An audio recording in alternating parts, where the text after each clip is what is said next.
오케이, 오늘은 유한양행, 노십자 웰뱅 두 종목만 좀 놓고 공부를 해보도록 합시다.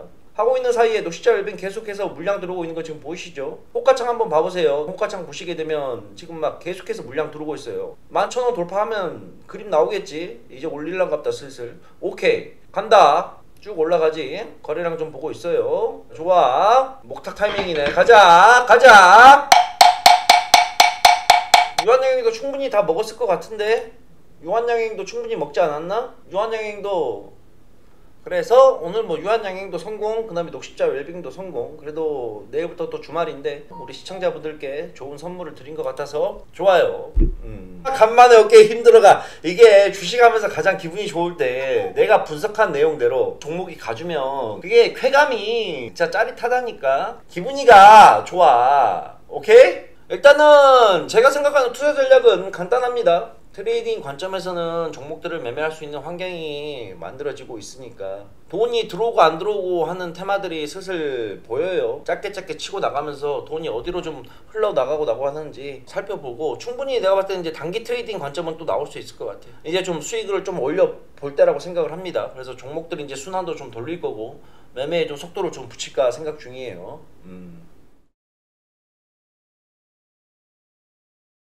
자, 안녕하세요 시청자 여러분들, 만나서 반갑습니다. 2024년 9월 20일 금요일 라이브 방송 시작을 하도록 하겠습니다. 어제 미국 증시부터 살펴보자 그런다면 3대 지수가 다 상승 마감했습니다. 다우가 1.26, 나스닥 2.51, 그 다음에 S&P 500이 1.7이라고 했는데, 이제 무엇보다도 이제 저는 항상 장중의 흐름을 되게 중요시하게 생각하게 되거든요. 그런데 이 올라간 구간에서 밀리지 않았다는 게 저는 굉장히 고무적이라고 생각을 합니다. 오르락 내리락 하는 이런 변동성 장세가 아니라 시종 일관, 장 시작해서부터 장 끝날 때까지 강세를 계속해서 유지를 해주는 모습이 3대 지수에서 나왔다는 얘기입니다. 제가 가장 걱정했던 건 뭐였었어요? 자, 미국이 금리 인하를 할 것이다. 근데 미국의 금리 인하 FOMC 회의가 우리나라 명절이랑 겹치기 때문에 얘네들이 금리 인하를 막상 하게 되게 되면 이제 모든 것들이 팩트로 다가왔기 때문에 차익 실현이나 매도 물량이 위에서부터 나오지 않을까. 그동안 미국 주식은 올라간 게 있기 때문에 큰 폭의 하락이 나오지 않을까. 그게 우리나라 증시에 영향을 미치지 않을까라는 부분을 굉장히 많이 걱정을 했습니다. 그래서 제가 모든 투자 관점과 투자 전략 자체를 밀어놨었죠. FOMC 회의 결과 나오고 나서 움직여도 늦지 않는다. 최대한 현금 많이 해놓자 라고 얘기를 해놨습니다. 그런데 시장은 저의 생각과는 다르게 굉장히 견조하게 버텨주게 되면서 많이 올라와 주고 있는 모습이에요. 원래 0.5bp를 하게 되게 된다 그런다면 경기 침체 때문에 0.5bp를 미리 내려놓는 거 아니야 라는 걱정이 많아지는데, 연준의 파월 이사가 얘기하는 게 경기 침체가 일어나서 우리가 0.5bp를 하는 게 아니라 미리 선제적인 조치로 인해서 0.5bp를 한 거다. 그리고 앞으로 추가 금리도 충분히 인하할 생각을 하고 있다 라는 게 시장에 먹혀 들어가면서 투자자들이 그러면 미국 경제 아직 견조하네 라는 기대감이 시장에 유입이 된다는 겁니다. 그래서 덕분에 시장이 지금 받쳐주고 있는 모습이에요. 자, 그런데 문제는 이 나라예요. 이 나라를 지금 보게 되면 깝깝합니다. 어제 SK 하이닉스하고 삼성전자가 시장의 하락을 주도하면서 코스피를 갖다 끌어내렸었죠. 그리고 코스닥 같은 경우에도 상승폭 자체가 그렇게 많이 나오지는 못했어요. 자, 여전히 코스닥 같은 경우에는 추세선 자체를 기술적인 것만 놓고 본다 그런다면 하락 추세를 벗어나지는 못하는 모습이에요. 다만 가장 우려했던 부분은 이제는 어느 정도 해소는 된 것 같습니다. 제가 우려했던 부분은 이 700선 라인에서 여기에서 순간적으로 금리 인하 발표가 되고 나서 미국의 금리 인하 결정이 되고 나면 순간적으로 어느 정도 빠질 것인가, 이걸 걱정을 했었는데 다행히 700선에서 잡아주면서 미국 증시가 올라가게 되면서 어찌됐건 코스닥은 올라가지는 못할지언정 추가적인 하락은 잡아주고 있는 모습이 나오고 있어요. 그래서 저는 지금부터 매매 전략을 이번 주부터는 좀 바꾸려고 합니다. 그동안에 우리가 현금 비중을 뭐 100%를 했다 그런다면 현재 구간에서 현금 비중보다는 주식 비중을 한 40%까지는 그냥 쭉 늘릴 생각입니다. 이 40%에 맞춰가지고 그동안 제가 누누이 얘기했던 거 있죠. 실적은 좋은데 지수 때문에 밀렸던 종목들, 그 다음에 금리나 수혜주들, 이런 종목들 위주로 좀 매매를 좀 시작을 한번 해보려고 해요. 자, 미국이 금리를 0.25 내렸으면 우리나라도 금리 인하를 절대 못했을 건데 0.50 bp를 내렸기 때문에 우리나라도 한 차례 금리 인하를 해볼 수 있는 여건이 생겼습니다. 그리고 앞으로 추가 금리 인하도 충분히 이 시사를 해놓은 상태이기 때문에 한국은행에서도 0.25bp 정도를 내릴 수 있는 시간을 벌었다는 겁니다. 그러면 우리나라도 충분히 그것 때문에 움직일 수 있는 구간을 제가 봤을 때는 충분히 만들지 않을까 라고 생각을 해볼 수 있어요. 그래서 뭐 100% 갖다 다 쏟아붓기는 아직 아니지만 그래도 주식에 대한 비중을 제가 봤을 때는 한 40%까지는 늘려도 충분히 할 수가 있다. 분명히 우리나라는 다른 시장에 비해서 많이 떨어진 것도 맞고 많이 올라가지 못한 것도 맞아요. 그런데 이러한 것들이 제가 봤을 때는 이번 기회를 통해서 10월달부터는 슬슬 자리를 잡고 시장이 반등적인 섹터를 만들어내지 않을까라고 저는 생각이 들고 있습니다. 그래서 한번 거기에 맞춰서 매매를 할 수 있는 충분한 환경이 만들어지지 않았나 라고 생각이 들고 있습니다. 그래서 섹터를 좀 봐야 될 건데 기본적으로 가장 움직이는 게 역시 R&D가 많이 들어가는 기업들, 바이오 쪽들을 좀 봐야 될 것 같아요. 근데 바이오는 기본적으로 재무제표가 쓰레기예요 다들. 근데 실체가 있는 바이오 기업들, 뭐 셀트리온이 됐든 뭐 유한양행이 됐든 등등 매출과 재무구조가 탄탄한 올라가는 게 눈에 보이는 그런 것들을 좀 찾아보는 게 맞을 것 같습니다. 그 다음에 금융 쪽도 좀 봐야 될 것 같고 볼 섹터들은 몇 개 있어요. 그래서 하나씩 보면서 점검을 한번 해보도록 합시다. 연준이 50% BP를 단행을 했잖아. 이번에 연준이 50BP를 내린 게 4년 6개월 정도 돼. 나는 25BP를 생각을 했는데 내가 왜 50BP를 좀 기피를 하고 좀 무서워했냐. 50BP를 내린다는 거는 경기 침체 때문에 그런 거거든. 근데 이게 부각이 더 될까봐 그랬었는데 파월 의장이 얘기를 한 걸 종합적으로 어떻게 보면 경기 침체가 걱정되기보다는 인플레이션에 대한 자신감이 있다. 인플레이션 터져도 그렇게 크게 문제가 없다. 지금의 B컷은 선제적 대응이다. 미리 해놓는 거기 때문에 쫄지 마라. 뭐 이런 거를 강조를 많이 하더라고. 결국에는 그런 얘기를 들었을 때 시장 참여자들, 외국인과 기관과 개인들이 어떻게 반응을 하냐는 건데 뭐 나쁘지 않게 반응을 하는 것 같아. 어찌됐건 이제 금리 인하 폭은 결정이 되었고 시장의 금리 인하가 처음에 일어났을 때는 왜 금리 인하를 0.50까지 했나 그게 좀 불안해서 좀 시장이 좀 흔들린 거 있는데 어제 시장 미국 시장 올라간 거 보면 그런 불안감은 다 떨쳐낸 것 같은 모습이 또 보이고 있어. 이제는 중요한 건 돈이 어느 섹터로 흘러가는지 우리가 좀 보는 게 좋지. 일단은 제가 생각하는 투자 전략은 간단합니다. 가장 먼저 해야 될 거는 아까도 얘기했다시피 금리 인하에 가장 수혜를 많이 볼 것 같은 기업들 위주로 투자를 할 거고 경기 방어적이고 그 다음에 성장주 그 다음에 바닥이 견고하게 잡혀져 있는 것들 이해 가시죠? 그런 것들 위주로 좀 종목을 보면 될 것 같아요.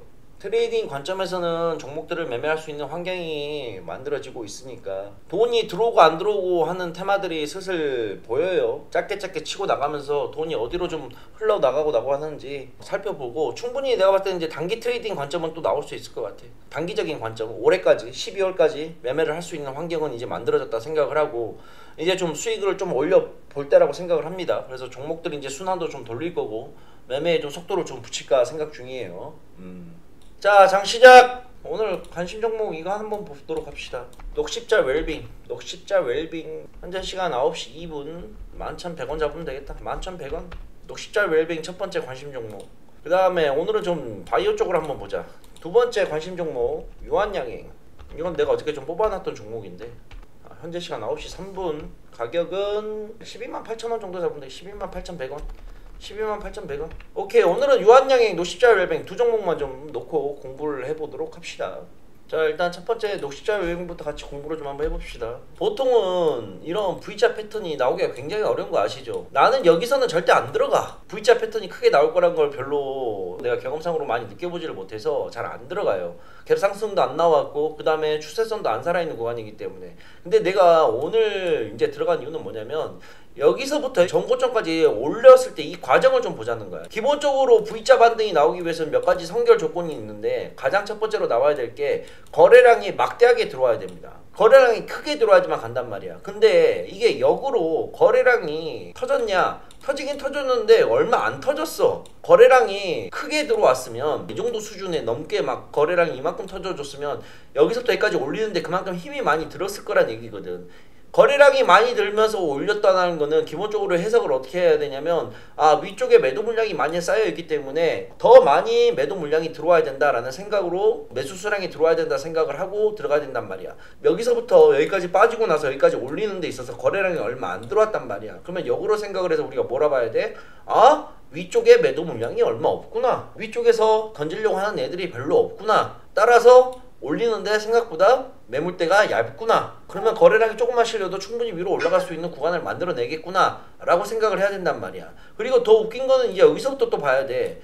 전고점을 뚫어내고 나서부터 지금 3일간 계속해서 상승이 나오는데 거래량이 어떻게 돼가고 있어? 더 늘지는 못한 만큼 계속해서 줄어들고 있단 말이야. 그럼 이건 또 어떻게 해석을 해야 되냐? 매도 물량이 그만큼 점차 계속 약해지고 있다는 거야. 우리가 가정을 한다 그런다면 100의 물량으로 5%로 올릴 수가 있고 또는 100의 물량으로 1%만 올릴 수가 있다는 거야. 그럼 이거의 차이는 결국 뭐냐? 위에서 매도 물량이 얼마만큼 나오냐의 문제이거든. 근데 녹시자 엘빈 같은 경우는 위쪽에서 지금 매도 물량이 안 나오고 있어. 어제 거래량이 34만 주였는데 오늘 현재 거래량은 28만 주로 다시 거래량이 2차적으로 붙고 있는 구간이 나온다는 거지. 그래서 오늘 이 자리에서 충분히 우리가 단타로 베팅을 해볼 수는 있다 라고 생각이 들어서 녹십자 엘빙을 한번 얘기를 해봤어요. 하고 있는 사이에 녹십자 엘빙 계속해서 물량 들어오고 있는 거 지금 보이시죠? 호가창 한번 봐보세요. 호가창 보시게 되면 지금 막 계속해서 물량 들어오고 있어요. 11,000원 돌파하면 그림 나오겠지? 이제 올릴란갑다 슬슬. 오케이 간다. 샤샤샤샤샤 서사샤샤샤 형이야 얘들아 형이잖아. 왜 들어가 있는지 알겠어? 바깥은 다들 벌었겠지. 야 간만에 어깨에 힘 들어가네. 이게 주식하면서 가장 기분이 좋을 때 내가 분석한 내용대로 종목이 가주면 그게 쾌감이 진짜 짜릿하다니까. 기분이가 좋아. 오케이? 자 유한양행도 보세요. 유한양행은 제가 며칠 전부터 계속해서 언급을 했던 종목입니다. 자 그런데 이 그림이 나와서 여기 돌파할 때 들어가야 된다고 얘기를 하죠. 여기서 들어간다? 여기서 들어가는 건 아니에요. 왜냐 차트가 올라갔다 내려갔다 지지받고 이렇게 될 수도 있어. 그래서 이 구간도 아니고 이 구간도 아니고 들어갈 구간은 언제다? 전고점 라인에서 뚫어줄 기미가 보일 때 그때 따라 들어가는 거라고 내가 얘기했던 구간이 바로 오늘이었죠. 하락 두드러 맞고 자리 잡고 1차 지지선이 보세요. 지지선을 잘 봐야 돼. 항상 여기가 지지받았지. 만약에 오늘 아침에 양봉으로 시작을 안하고 밀리는 구간에서 시작을 했으면 이런 그림이 나왔으면 들어갔을까? 절대 안 들어갔지. 근데 아침에 양봉하면서 버텨주는 모습이 보이길래 아 얘 N자형 패턴 계속해서 그리려고 하는갑다 라고 얘기를 했던 구간이에요. 그래서 오늘 딱 그 구간이 나와가지고 유한양행도 들어간 겁니다. 그래서 오늘 뭐 유한양행도 성공, 그 다음에 녹십자 웰빙도 성공. 그래도 내일부터 또 주말인데 우리 시청자분들께 좋은 선물을 드린 것 같아서 좋아요. 자 그리고 VIP도 슬슬 매매를 계속해서 들어갈 생각입니다. 정리할 거 정리하고 수익 낼 것도 수익 내고 VIP도 이제 슬슬 매매 당기려고 하니까 특히 저는 개인적으로 지금 VIP 갖고 있는 단타 종목 중에 바이오 종목 하나 있죠. 이거를 되게 지금 좋게 보고 있습니다. 이거는 물론 단타로 들어간 거지만 이게 수급이 한번 받으면 10%는 그냥 갈 거기 때문에 수익이 만약 계속해서 발생을 할 경우에는 안 팔고 더 끌고 갈 생각입니다. 한 20-30%까지도 계속해서 볼 생각이니까 저건 좀 갖고 계세요. 아니 형님 간만에 맞추신 건데 너무 오버하시는 것 같습니다. 야 간만이라니 지금 9월달에 지금 내가 지금 제낀 게 몇 종목인데 야 홈페이지 와서 봐봐. AP투자연구소 9월 1일부터 해서 지금 내 종목 봐봐. 이번 달에 들어서 한 종목도 뭐 한 거 없이 다 이렇게 냈어. 9월달에 간만에 맞춘 거라니. 말은 바로 해야지. 간만이라니. 그건 아니지 인간적으로. 형 마음 아프게. B컷이라는데 삼전이랑 하이닉스는 왜 또 빠지는 거야? 삼성전자하고 지금 SK 하이닉스가 꽤나 빠졌잖아요. 이게 뭐 빠진 이유가 간단하죠. 뭐 간단합니다. 매도 물량이 많아서 그렇죠. 자 근데 매도 물량의 주체 세력이 어디냐? 외국인 애들이 미친듯이 빼요. 근데 이 외국인들이 그러면 빼는 이유는 또 뭐냐? 이유에 이제 귀에 걸면 귀걸이고 코에 걸면 코걸이니까 모건 스탠리에서 리포트하는 내용이 있는데 그 리포트를 보면 중국 메모리 반도체 기업 쪽에서 계속 좀 프레스를 넣고 있는가 봐. 공격적인 투자로 인해서 이제 공급 과잉이 이루어진다는 거지. 그러면서 이제 매도 포인트가 좀 나왔다라고는 할 수가 있는데 근데 또 단순한 논리로 외국인들이 많이 팔아서 빠졌던 게 아니야. 애들은 현물 매도하면서 선물로 돈 버는 양방향 투자하는 애들인데 이거 왜 빠지냐라고 이유를 찾는데 시간을 다 쏟을 바에는 차라리 대응을 하는데 시간을 투자하는 게 맞아. 확실히 많이 빠지긴 했어. 그럼 많이 빠지면 뭐 거기에 맞춰서 대응을 해야 되겠지. B컷이라 폭등장 나올 줄 알았구만. 국장하면 멍청한 거지.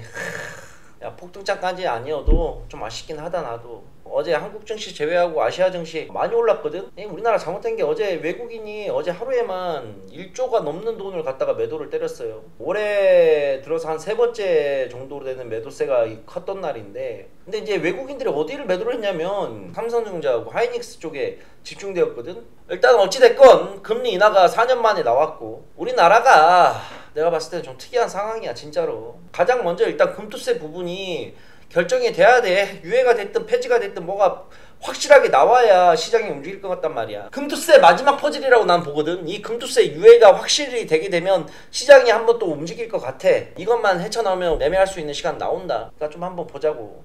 형, 금리 인하되었다. 이제 매매할 거야. 해야지.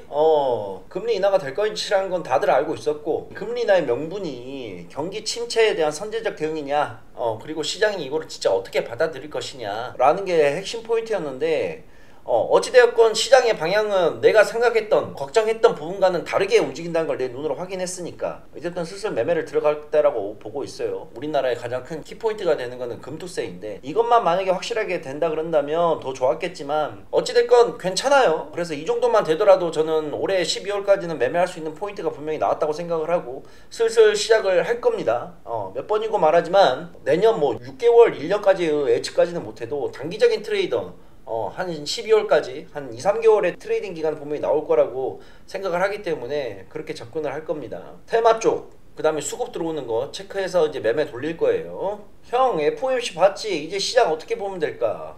오늘 뭐 하루 종일 FOMC 관련해서 얘기를 하는 것 같은데, 야, 팩트만 놓고 봐봐. 연준이 B컷을 단행을 했고, 남은 12월까지 50bp를 더 인하한다고 의지를 밝혀졌어. 표면적으로는 이게 드러나지는 않았지만 급격한 인하에 대한 경기 침체 우려도 커지는 모양이야. 파월은 인플레이션에 대해서 분명히 자신감을 언급했지만 지금부터가 이제 물가, 고용, 경기 지표가 꽤나 중요해지지 않을까 나는 그렇게 보고 있어. CPI나 그 다음에 고용지수 같은 것들. 근데 니들이 관가하는 게 하나 있는데, 일본 기준금리가 왜 중요하냐면 달러화 때문에 그래. 달러화. 얘가 약세 포인트가 만들어질 거라고 보는데, 시장이 이제 중요시 보는 건 뭐냐, 일본의 엔화와 금리가 어떻게 될 것인가. 그러면 이따가 오늘 오전에 발표될 일본의 통화정책, 그러면 엔화의 방향성이 만들어질 거고, 그러면 엔캐리 트레이드 문제도, 이게 청산 우려 문제가 어떻게 될지 가닥이 잡힐 거란 말이지. 결국 이게 위험 자산으로 많이 쏠릴 것이냐, 아니면 안전 자산으로 쏠릴 것이냐, 일본이 오늘 오전 발표하는 거를 보고 이게 굉장히 중요할 것 같아.